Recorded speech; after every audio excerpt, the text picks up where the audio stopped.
Hi, everyone. It's Liberty for All. I wanted to come and do another quick video on another segment I saw on NBC News regarding Now in Focus Children and COVID.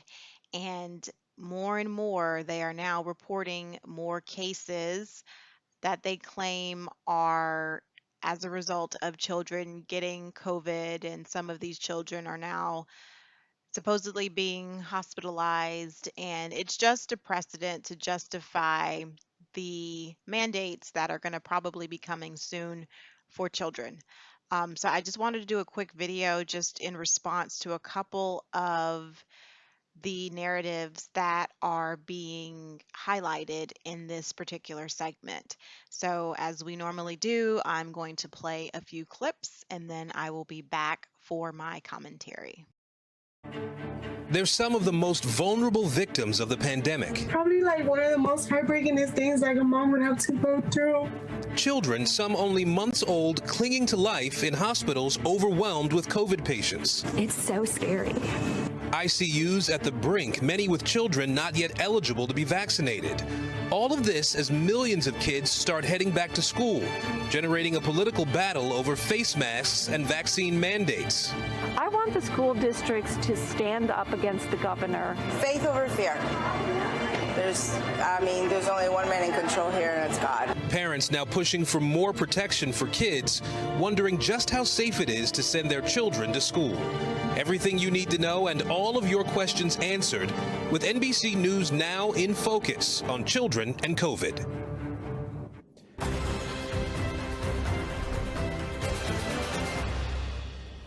And good Thursday, everybody. I'm Aaron Gilchrist. Thanks for joining us for this special program, NBC News Now in Focus, Children and COVID. Over the next 30 minutes, we are putting a spotlight on the dangerous spike in COVID cases in children, much of which is fueled by that highly contagious Delta variant. Let's start, though, with a dose of hope. U.S. Surgeon General Vivek Murthy says the first COVID vaccine doses for kids under 12 could roll out by the end of the year. Here in the U.S., there are roughly 50 million children under 12 years old. But that vaccine is not coming soon enough. Children who early on were thought to be virtually immune to COVID are filling up hospitals from coast to coast. Just last week, more than 94,000 children were diagnosed with COVID. That is more than double in just a matter of weeks. In Memphis, Tennessee, at least 3 children have died from COVID complications in just the last week alone. The timing of this latest surge could not be more concerning. Millions of kids are back in school or will be in the coming weeks. But a debate over whether they should wear masks has many parents divided and some just outraged. We know who you are. We know who you are. You can leave freely, but we will find you, and we know who you are. We know who you are. That tense encounter unfolded just this week in Franklin, Tennessee, after medical professionals urged the school board to enforce mask mandates in schools. Tennessee is just one of dozens of states where there is no mask mandate for schools. Many districts are taking it upon themselves now, and they're defying their governor's orders by enacting their own mask mandates. The reason for the pushback? No state in the entire nation is seeing less than a 25% increase in COVID cases over the past 2 weeks. All the states in red you see here are seeing cases surge by at least 100%. We have a team of correspondents and doctors standing by now with everything you need to know about COVID and children. NBC News health and medical reporter Erica Edwards is first up here. Erica, let's start with what I think is a burning question for millions of parents across this country. Right now, we know there are roughly 50 million kids under the age of 12 who are waiting to get vaccinated. The Surgeon General says that could happen by the end of this year. Talk to us about the process to get us there and where things stand in that process right now.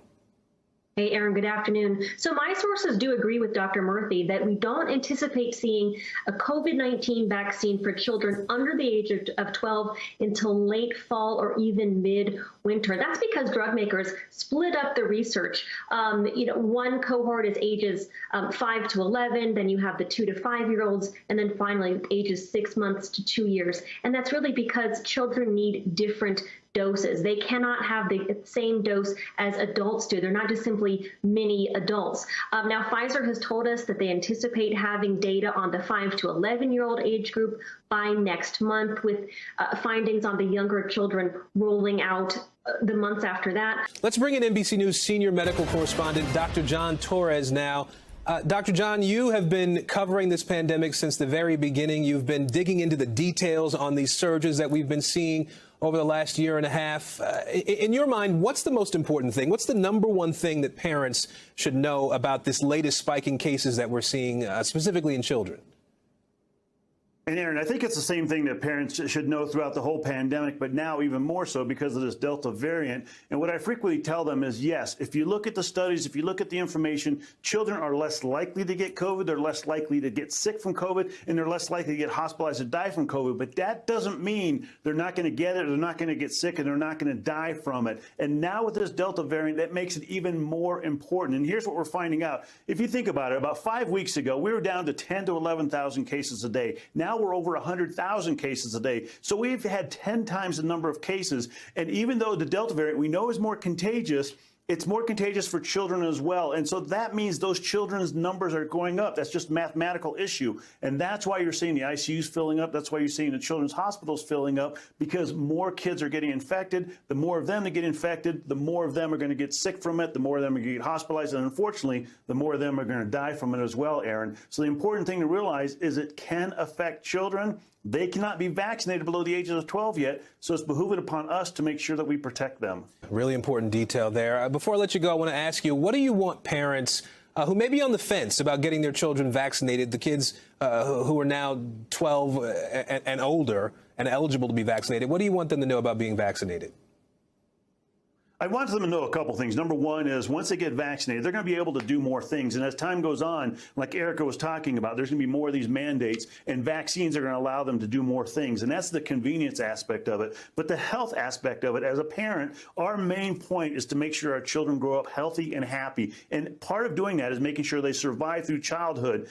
Vaccines can help them do that because this is a deadly virus that is out there. It's a virus that can affect them. And the last thing you want is for them to get sick and for you to say, I wish they'd gotten that vaccine. All right, NBC News senior medical correspondent, Dr. John Torres. Dr. John, thank you. Wow. So much to take apart and dissect in this segment. I want to start off with the medical correspondent, John Torres. When the anchor asked him, what would you tell parents who are on the fence, who are able to get their 12 plus kiddos vaccinated, and also indirectly is asking for once they roll out the vaccine for children under the age of 12, what would you tell parents who are on the fence about getting vaccinated? Why should they do that? Did you guys hear what his response was? His first number one reason why? Did you guys pay attention to that? I'll tell you. He said, number one, the main reason I would tell you to get your kids vaccinated is because once they get vaccinated, they're going to be able to do more things, end quote. That's what Mr. Torres said. Yep, you heard it correctly. Once they get vaccinated, they're going to be able to do more things because, as he said, the other woman said there's going to be more mandates because of the vaccines, and it's really a convenience aspect. That goes back to what I was telling you guys about with the agenda.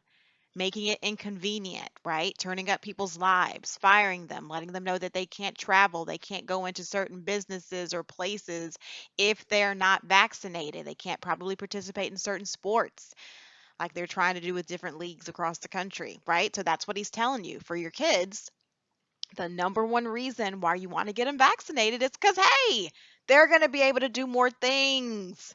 There's going to be more mandates. Your kids are going to be asking you, Mom, Dad, can I go to the movies? Can I play soccer? And if they're not vaccinated, then they can't do anything. So it's going to be an inconvenience, right? So you want the convenience of being able to allow your child to function as any normal 12-year-old would in society, and without the vaccine and the possible mandates that are coming up, well, they just won't be able to do that, right? It's disgraceful and it's sad. It really is. That is what we've become as a country. You will not be able to move about and do what you're wanting to do. Your 12, 13, 14-year-olds and your 7, 8, and 9-year-olds, once they start rolling that vaccine out for those younger kiddos, are not going to be able to do what they want. And you want the ease and convenience of just being able to live life. So just get your papers, get your vaccine, and everything will be all good, right? Then he says, last but not least, certainly, the second is the health aspect, right? You would think that would be the first aspect. But that's what this agenda that they're trying to push, and that's exactly what it is. That's what it's all about control and about just you being able to do what you want to do in society. And if not, it's going to be very inconvenient for you. And oh, yeah, it's going to be healthy for you too, right? Because while the chances of your child getting COVID, are maybe not going to be the highest, they're more, less susceptible and everything else. They can, in fact, die from this, he says. So, as a health aspect, well, yeah, you do want to get them vaccinated because you want them to be healthy and live a long, healthy life, he says. But any rational thinking person would expect for Mr. Torres to have said that first if he really does have our children's best interest at heart as far as being quote unquote healthy and being able to manage the virus and to just protect them against it. You would think that would be his number one reason. But no, no, no, no, no. The number one is to make sure that you are not going to be controlled as far as not going anywhere and you don't want it to be inconvenient. And oh, yeah, it's the healthy choice to do. So, I'm not sure if many people who watched this NBC news segment caught that, but that's exactly what Mr. Torres and people like him are blatantly telling you, that they don't have, number one, your children's best interest in heart as far as making sure that they're healthy. His number one choice is you want to make sure that it's convenient for you, because if not, you're going to be mandated and it's going to be very inconvenient and you're not going to be able to move about the way that you're wanting to. Very, very sad. A couple of other things I wanted to talk about is just the fear mongering, looking at these different numbers. They say that we went from 5 weeks ago to about 10, 11,000, and now we're over 100,000, right?